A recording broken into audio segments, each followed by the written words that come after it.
Airplay Focus Fishing Guide Service, Table Rock Fishing Intel. Got another video fishing report for you for Table Rock. It is Tuesday, March 28th. Shooting this in the office today because I did a trip this morning and left my camera and other equipment at home. So I'm going to shoot it in the office so we can get it done. This is the abbreviated version of the weekly fishing report. The long, extended, detailed version is available to Table Rock Fishing Intel Pro members. If you join Table Rock Fishing Intel as a Pro member, you get to see the longer version. So far, we've been doing it weekly. Don't know if we can keep that up, but we're going to do a weekly longer version at least every 2 weeks. We'll do a longer version for Pro members. As far as our lake level is concerned, we are at 920.38, I believe, right now, so just a little bit more than 5.5 feet above normal pool. We topped off right around 921 with all the rain we got last Thursday night through Friday. Lake came up. They've got 10 gates, 3 generators running, so they're moving about 21,000 cubic feet of water per second right now. So a lot of water coming through the dam. They're moving a lot of water. There's a lot of current in the lake, and that will kind of affect where you're going to see the dirty water at, and we'll get into that in a minute. As far as water temperature, it's pretty wide spectrum. I fished down by the dam today, started the day around 51 degrees. After the sun had been up for a little bit and warmed up a little bit, we saw as high as 53. Now over the weekend, I was up the White River and I fished both dirty and clean water, and the water up there is much warmer. Started off both days around 55 and found as warm as 59 degrees. Pretty confident by the end of this week, if you are in the rivers, you will find some 60-degree water. So wide spectrum. Right now, obviously the fish are more active the warmer the water is. Best way to know what's going on, best way to stay on top of it, best way to get, or the only way to get the extended version of the weekly video fishing report is to become a pro member of Table Rock Fishing Intel. So check out tablerockfishingintel.com. Join today, get all the access, all the benefits, all the reports, all the videos, everything that we put out there to help you catch more fish on Table Rock Lake.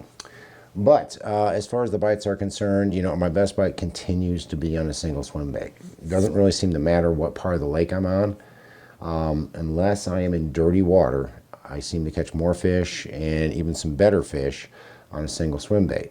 An example, this morning, throwing a Kitech 2.8 around some wood on a rocky point, had some trees on it, caught a 7.19 pound largemouth. Catch big fish on small baits all the time, and as far as numbers of fish, that's what we're catching them on. We're catching Kentuckys, we're catching largemouth, we're catching smallmouth.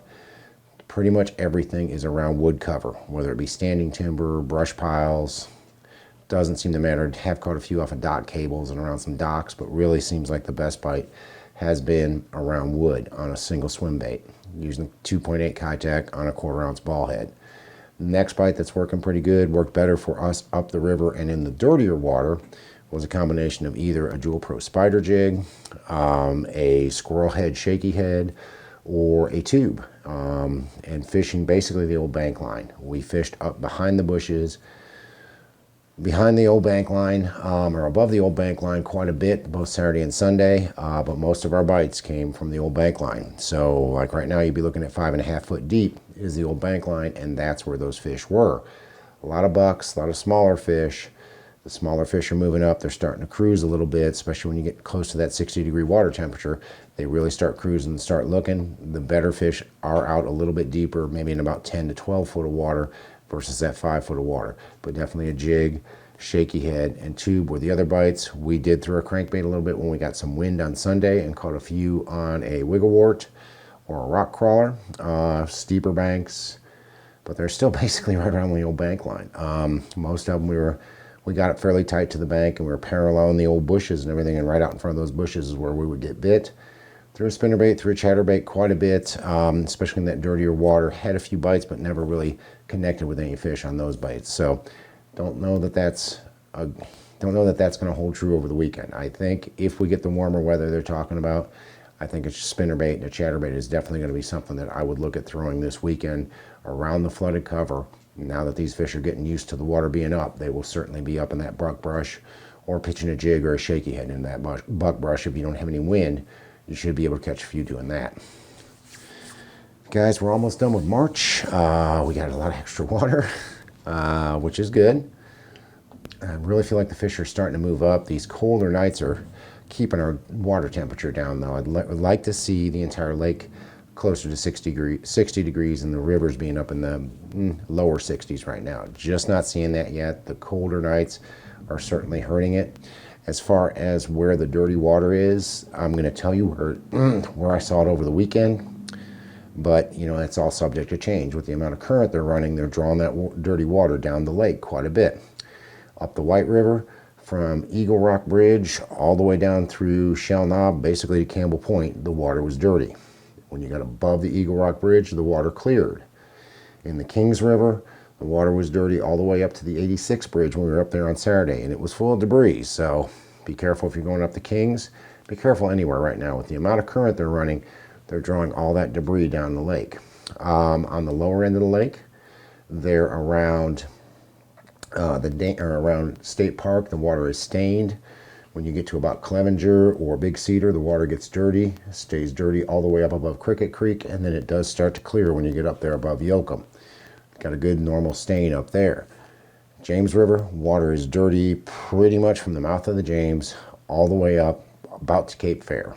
And then it starts to clear. You get above Bridgeport, and it's the normal stain that we see. So that's kind of where it is as of right now, or as of yesterday. That's subject to change. That dirtier water is going to move downstream, and we've got a shot of rain coming this weekend, so it may re-dirty before the weekend. But right now, that's where your dirty water is. That's where the clear water is. The best bite overall is where the clear and dirty water mix, and you've got a decent stain. Not catching them as good in the real dirty water, not catching them as good in the super crystal clear water, but that stained water is where the bite has been best.